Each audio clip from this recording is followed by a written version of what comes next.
25-26. Here's a nice image from 23. Don't worry about it. We're going to keep the microphone down.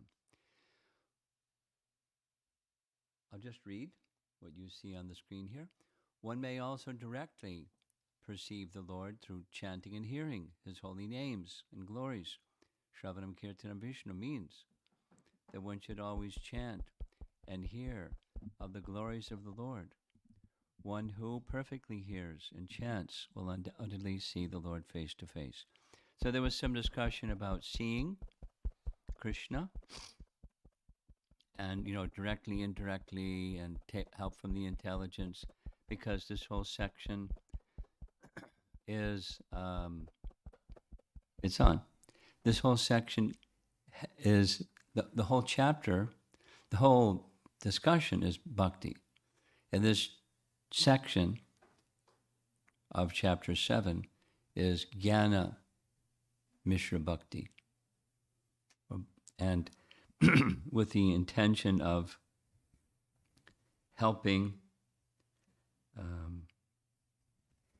Uddhava become detached, because he's claiming that he's attached. And Krishna is giving him a method to become free from attachment. So let's just carry on with text 27. People in this world often cultivate religiosity, economic development, and sense gratification, and also the science of self-realization, and their usual motive is to achieve a long duration of life, acquire fame, and enjoy material opulence. Material. Generally. Which is what Krishna says in Bhagavad Gita, chapter 2. Bhakti Siddhanta has summarized Vishwanath Chakravarti Thakur's commentary in one sentence. Although they desire to know about religiosity, economic development, and sense gratification, and the self, people generally think that these will benefit them in a long duration of life and so on. And the BBT purport reads, an intelligent person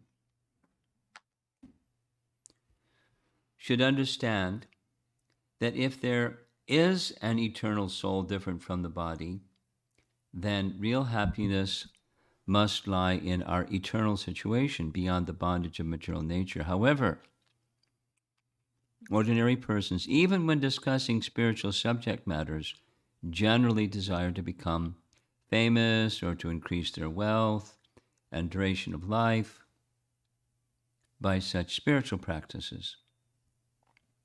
Most common people think, for example, that the yoga system is meant for improving one's health, that one may pray to God for money, and that one's spiritual knowledge is meant for increasing one's prestige in society. Maharaj Yadu wants to clarify that the young Brahmana Avaduta is not like ordinary persons, and that he is actually on a spiritual platform, as will be explained in the following verses. So you recall, Krishna is using this discussion between the Brahmana and Maharaj Yadu to illustrate what he's already given the foundation for philosophically, taking help from one's intelligence to understand transcendence.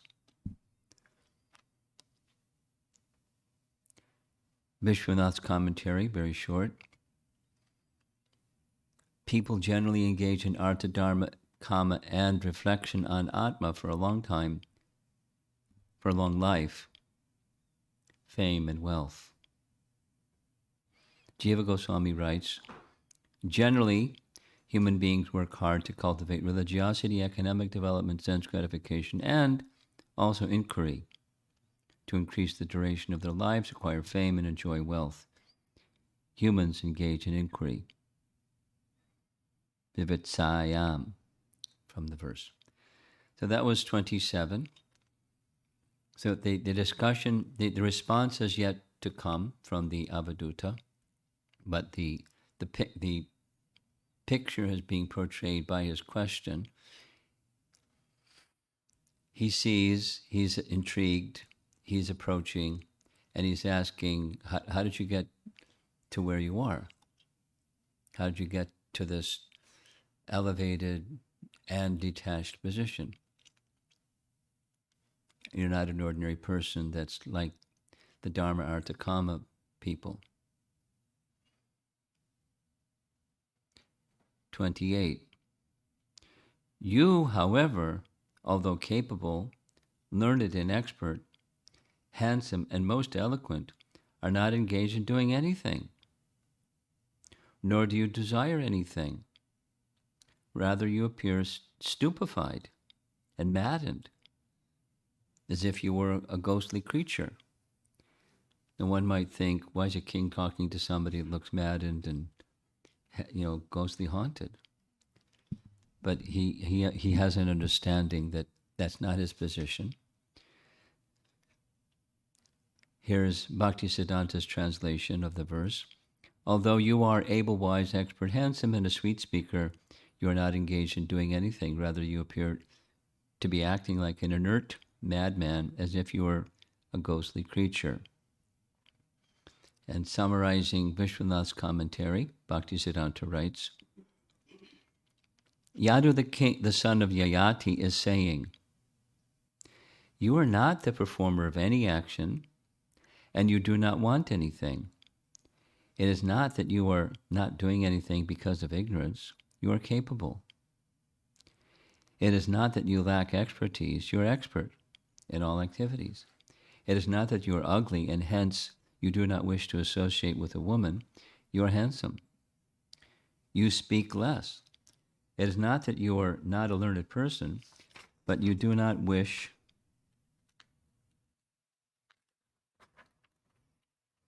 to converse with anyone.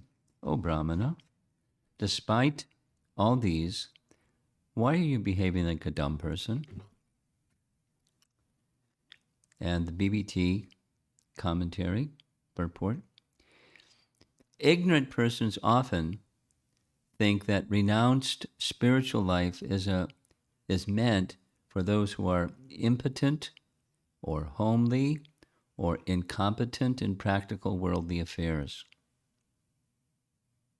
Sometimes foolish people say that religious life is a crutch for those who are not expert enough to achieve a high status in society. Therefore, King Yadu has described the qualities of the mendicant Brahmana in order to show that the Brahmana has taken to renounce spiritual life in spite of great potential for worldly success. The Avaduta Brahmana, described as being expert, learned, good-looking, eloquent, and in every sense qualified to be a great material success. Still, the Avaduta has renounced material life and taken to Krishna consciousness. Unique brand, the Avaduta brand.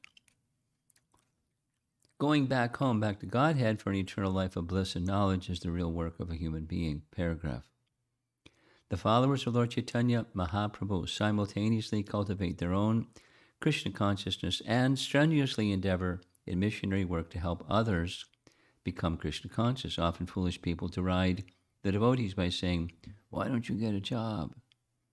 They think that one who is sincerely endeavoring for spiritual enlightenment and who is also enlightening others is not doing anything practical.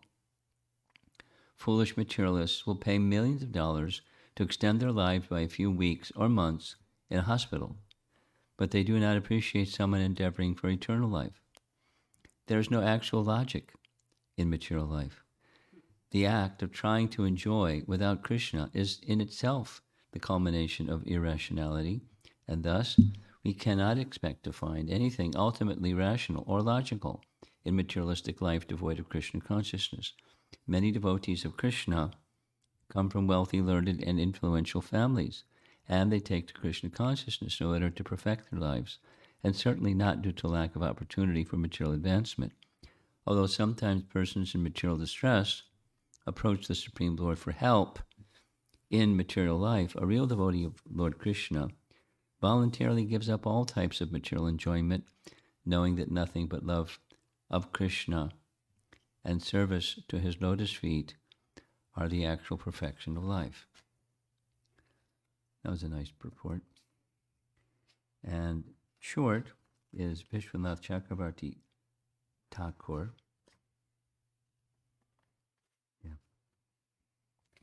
Who writes, "You do not perform any actions. You do not desire anything. You are capable of doing things, and you have knowledge, skill, and a good body. You can desire a beautiful wife.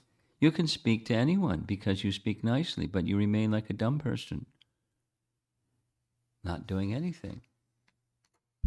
Doesn't fit the mold of material success." And the final verse for this morning is next text. "Although all people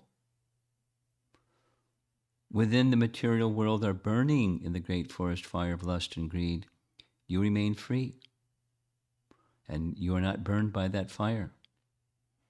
You are just like an elephant who takes shelter from a forest fire by standing within the water of the Ganges River."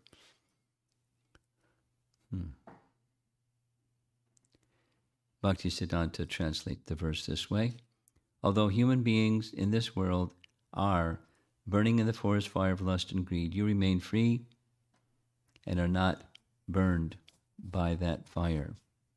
You appear to be like a peaceful elephant in the midst of the water of the cooling Ganges." Vishwanath Chakravarti Thakur's commentary summarized by Bhaktisiddhanta: "You are young and still. You are not afflicted by lusty desires." What is the reason behind this? People in this world are always suffering from lust, greed, and so on. However, you are free from such suffering and thus appear to be like an elephant standing in the water of the Ganges.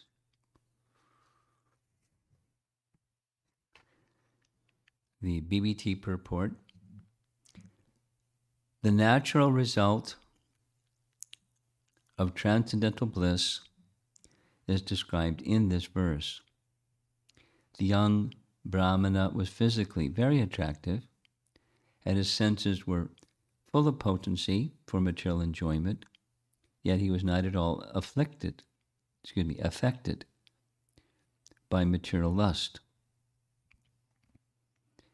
This position is called mukti, or liberation." Paragraph. Bhaktisiddhanta Saraswati Thakur explains that within the Ganges flow great currents of water, capable of extinguishing a blazing fire.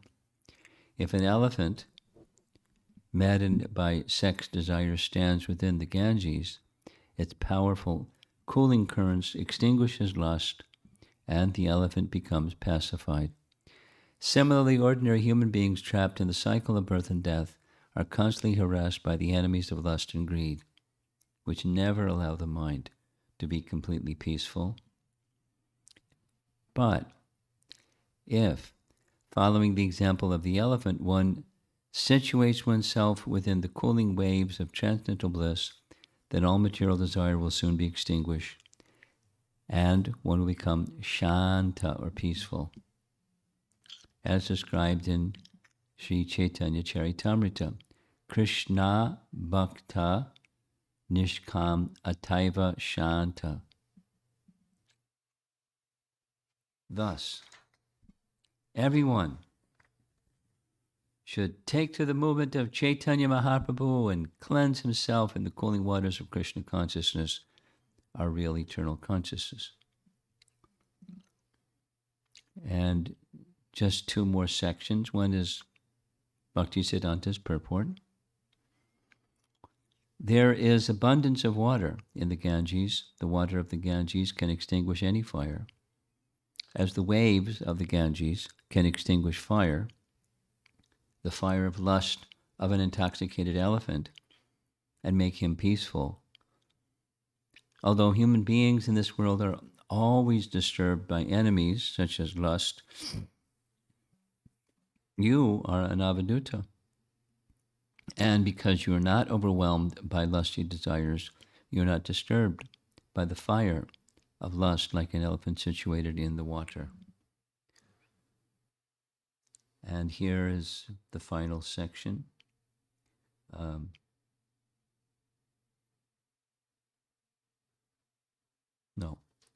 Vishwanath's commentary is one line. Why are you not afflicted with lust, though you are young? And making, this is commentary where reference to this verse from chapter 7 is found in chapter 9, which tells you that in chapter 9, the theme is continuing. Krishna is really hammering on the theme. And the verse from chapter 9, having learned from my gurus, having developed attachment and seeing through realization of Paramatma, I wander the earth without attachment or false ego. That's the verse, and here's the commentary from referring to chapter 7, this verse, text 29. The king had said, this is Yadu said to the Avaduta, Tvam tu kalpaha kavir dakshaha. You are capable, learned, and expert, but are inactive. The Avaduta answers the king's query in this verse. That's chapter 9. So it covers a bunch. I see through spiritualization of Paramatma, Vijnana Lokaha.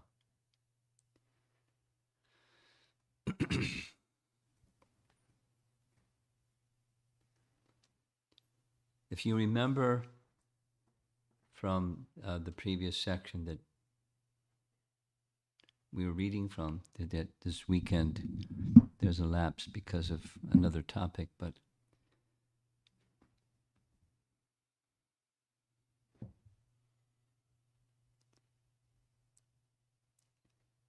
Uddhava wants to know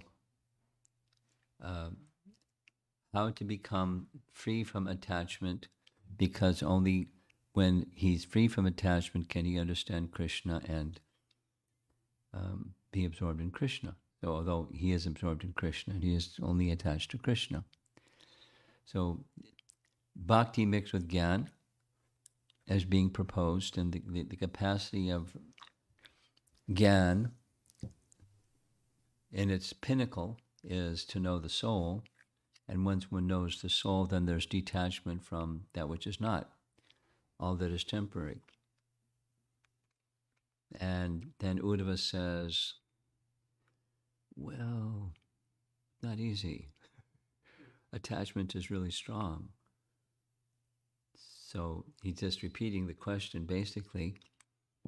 And Krishna then decides to help him understand by referring to this discussion between King Yadu and the Avaduta Brahmin. And the preliminary is the Avaduta Brahmin has all virtues that facilitate enjoyment, but, absorption in the temporary, like, Uddhava was saying that he was situated, or we may be situated, but, he sounds like he has more opulences than most people, at least. Yet he's not acting on that facility or capacity to be an enjoyer of the temporary. So, what we're going to be, we heard that what the rest of this chapter is going to be discussing, and that is how he has learned from nature, some number, 30 or something, different teachers or instructors or gurus from which he's learned truths about life. So truths about life have this, detachment from matter and attachment to spirit. So a thoughtful person can learn lessons from material nature, not, how to become an enjoyer of it, but how to be detached from it and instead attached to the soul. Both opportunities are there. Fulfill your material desires or become detached from your material desires.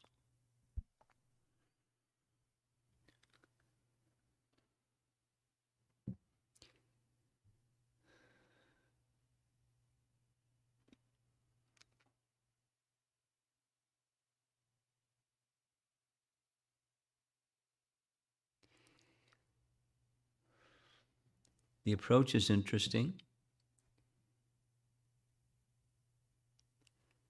Just, because it's very easy and kind of natural to think about comparing what's going on here in Uddhava Gita to Bhagavad Gita.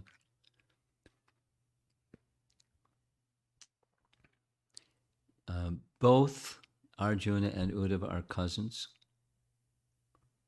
first cousins. Arjuna is the son of Vasudev's sister. Uddhava is the son of Devabhaga's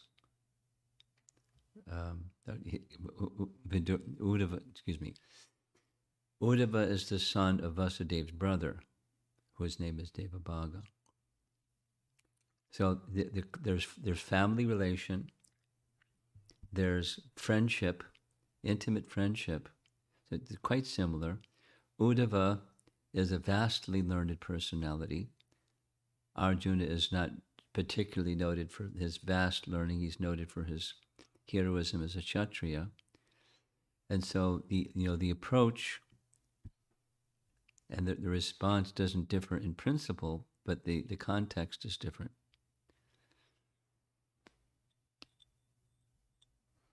Arjuna, what's my duty? Uddhava, how can I become free from the attachment to the temporary so that I can keep my mind fixed always on you and not be distracted? So maybe we can identify more with Uddhava because we're not Kshatriyas on a battlefield, other than the battlefield with the battle of our minds and the worldly circumstances that we have to encounter. So the starting point for Arjuna is Sankhya philosophy. And the starting point for Uddhava is Jnana-Mishra Bhakti. Detachment from the temporary, attachment to the permanent, the soul and Paramatma, the Supreme Soul, attachment to the permanent. But it's not going to happen without detachment from the temporary. So that the section that we're just entering is another pass at detachment from the temporary and attachment to the eternal. And thus, bhakti, through the medium of bhakti.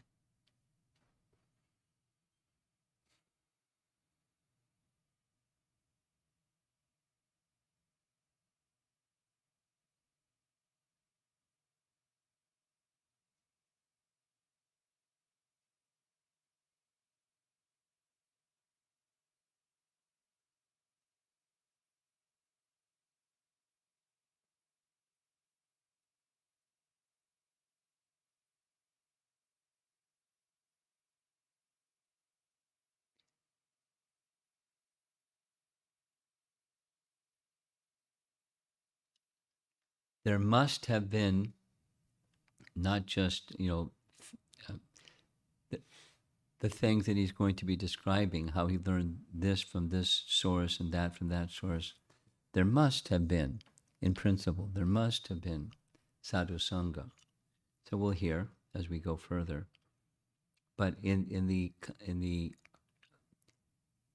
association of sadhus, one can be in contact with matter and not be bewildered by it or see it as opportunities for enjoyment, etc., but see lessons from Krishna in the form of the affairs of material nature. That's where we're going. Let's take a look at this quote here. Although sometimes persons in material distress approach the Supreme Lord for help in material life, a real devotee of Lord Krishna voluntarily gives up all type of material enjoyment, knowing that nothing but love of Krishna and service to his lotus feet are the actual perfection of life. So there's conditioning forces acting on us. The Maharaj Yadu's question. Usually a young man that's handsome and eloquent and learned and has faculties of the senses, and they're busy doing, material enjoyment things, and you're not. So that's the avaduta. We're not at the stage of avaduta, but like this, to get there, while facilities for indulging the senses and sense objects may be there, and the temptation may be there because of driven by lust and greed, the lower modes, passion, ignorance. The bhakti process is detachment from that, seeing where it will take you, and instead dedication to the eternal, dedication to, as it says here, knowing that nothing but love of Krishna and service to his lotus feet are the actual perfection of life. I mean, that's not just elevation, but perfection of life. It's important to know what elevation is involved, what's involved in elevation. Elevation is to move towards perfection of life. Perfection of life is strong.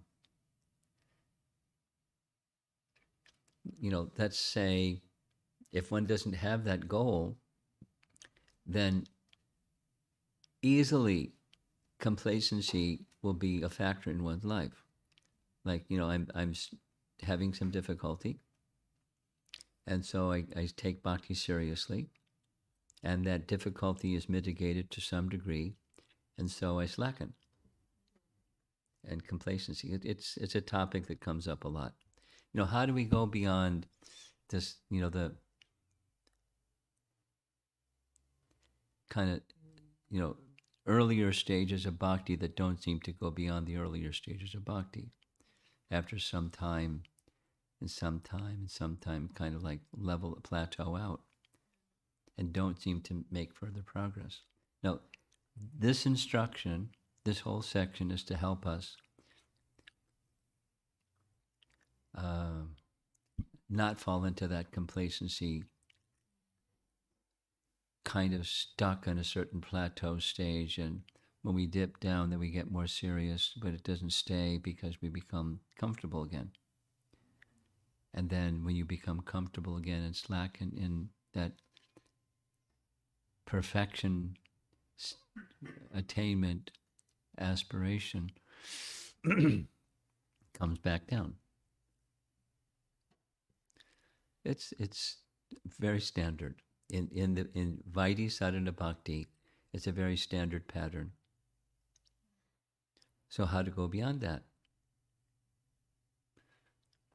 There has to be some sense of a higher goal than just becoming comfortable or becoming free from, unwanted circumstances or the unwanted emotions connected to those unwanted circumstances. there has to be a higher purpose. Otherwise, it'll just, the cycle, the intermediate cycle will just continue and repeat.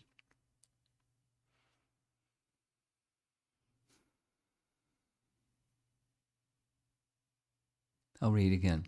Although sometimes persons in material distress approach the Supreme Lord for help in material life, a real devotee of Lord Krishna voluntarily gives up all type of material enjoyment, knowing that nothing but love of Krishna and service to his lotus feet are the actual perfection of life. There's the elephant in the middle of a lake. Look at that. Srila Bhaktisiddhanta Saraswati Thakur explains that within the Ganges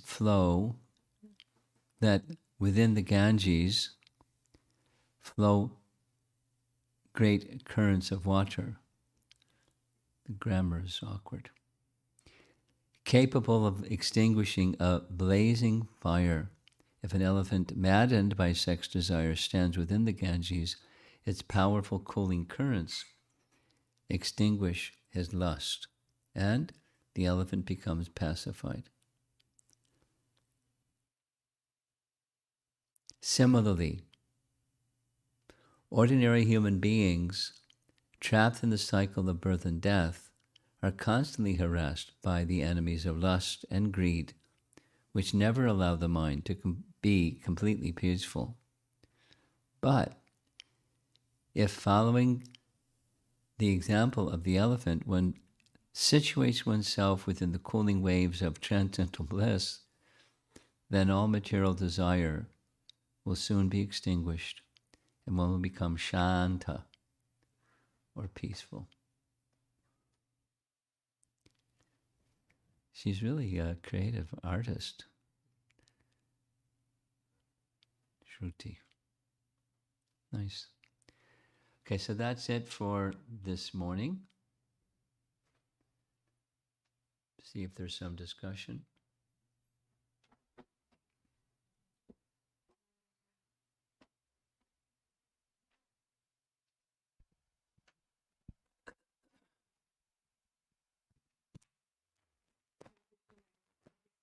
For the class.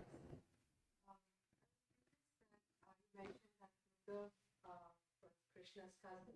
Yeah. Was he there in the Mahabharata war fighting against the Pandavas? Because I don't know if he was in Mahabharata. I can look, but I don't know. We don't hear about him fighting.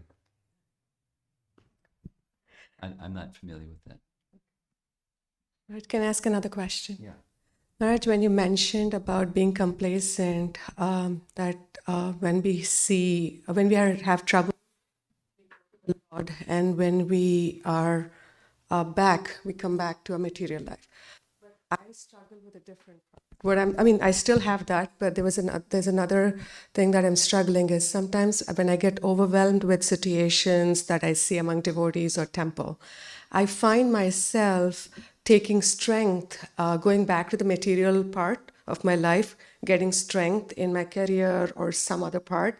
And still practicing, doing my sadhana, but I find shelter to get that strength or grounded, and then I go back. So what is that I'm lacking, or what? I'm confused. Faith.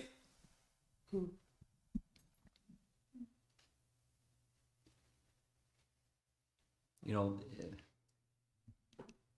detachment from the temporary,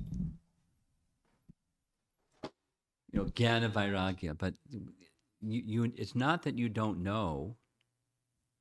It's not that somebody hasn't told you or you haven't read it, so many hundreds of times.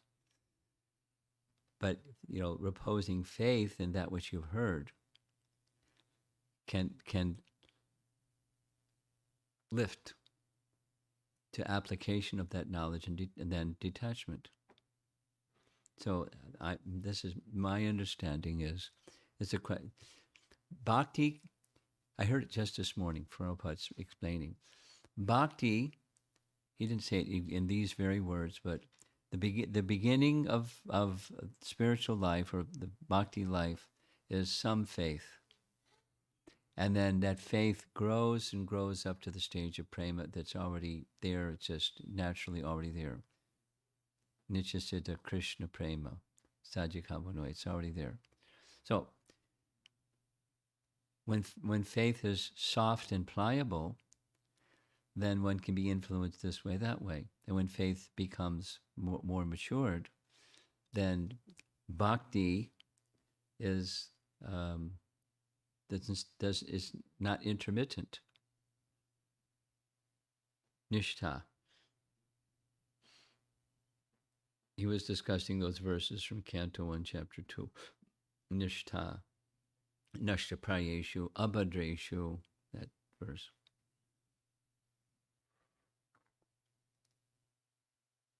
Nityam Bhagavata Sevaya. Bhakti. So,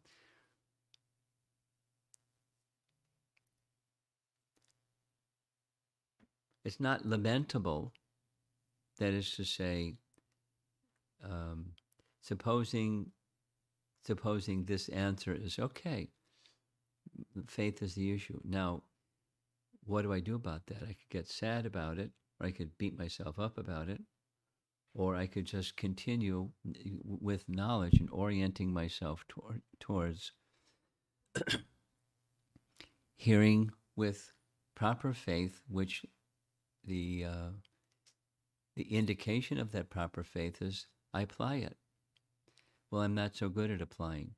I'm good at doing the loop. And the same as the topic yesterday, the liminal space going from where we are to where we want to be. And that takes application and in doable quantums. And making our best effort to be consistent with the application in a, proportionate to our capacity. Anyway, so the why is faith. The what to do, you act in faith to your capacity, and try to be consistent in some measurable way. Be consistent, and let the faith grow by acting in knowledge. Prabhupada teaches that. It's common sense too. When we act in knowledge, it increases faith. So using the example of medicine, supposing you have some illness, and you search and search, and you come to the point where you think you found a good doctor. The doctor makes a diagnosis. The doctor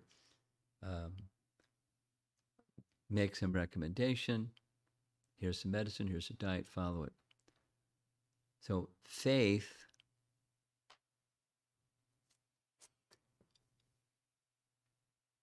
will increase if you follow a qualified doctor's recommendations. You'll get better. So I have now my faith in the doctor has improved because I feel better. My disease has diminished or something. So acting in knowledge results in some realization, which increases faith. Acting in knowledge increases faith. So if the problem is paucity or insufficient faith, and that keeps me in this loop, then let me act in knowledge to my capacity, something that's doable, and faith will grow. I'll get some realization. Wow, this is good knowledge. It's good medicine.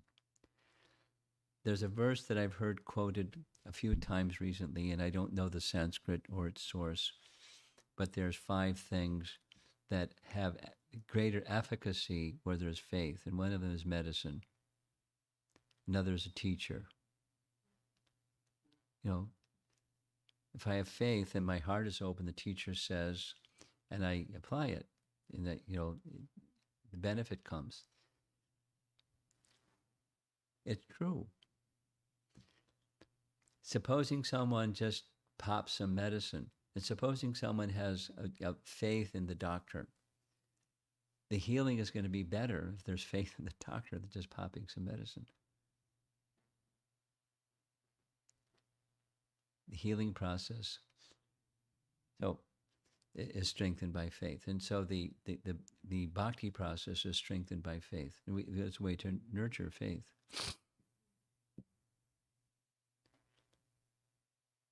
It doesn't, a mechanistic approach or vending machine approach isn't so effective.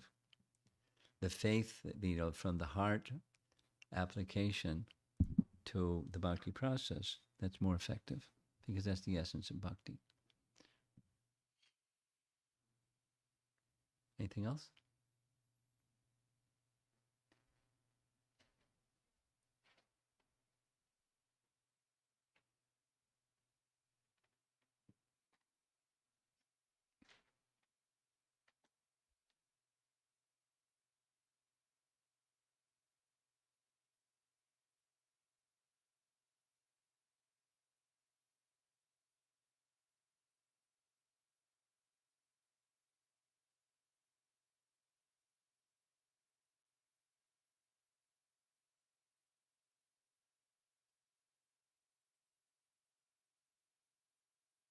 There are no questions online today, Maharaj. Okay. There were questions from yesterday's session. Can I? Yeah.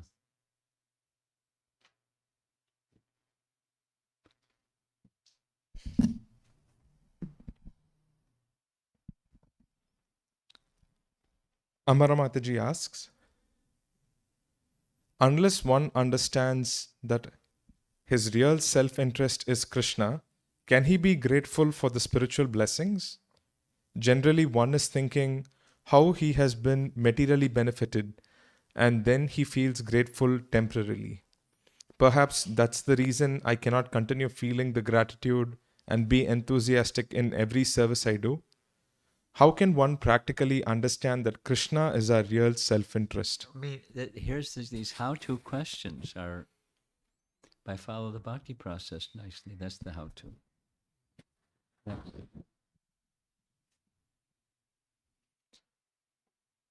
Sadachara Das Prabhu asks, the liminal space, can it be defined as the bhakti yoga process itself, which takes us from material spiritual domain? Not exactly. It's an aspect. The bhakti process is try to please Krishna, and the liminal space is we're not there yet, and crossing that big gap. So the bhakti process helps us, but it's not a description of the bhakti process. Hema Suryavanshi asks, Maharaj, I love this point that the goal is to please Krishna, not to get out of this negative emotion. I never thought in this way. Always want to get rid of negativity. It's a comment. Naturally. And a question, in difficult situations, I do not feel Krishna is kind. I just wait and pray to Krishna to change the situation. Till that time, I somehow tolerate, but I'm not ready to accept. What do I do? Turn the channel. Turn to the bhakti channel instead of the mind channel.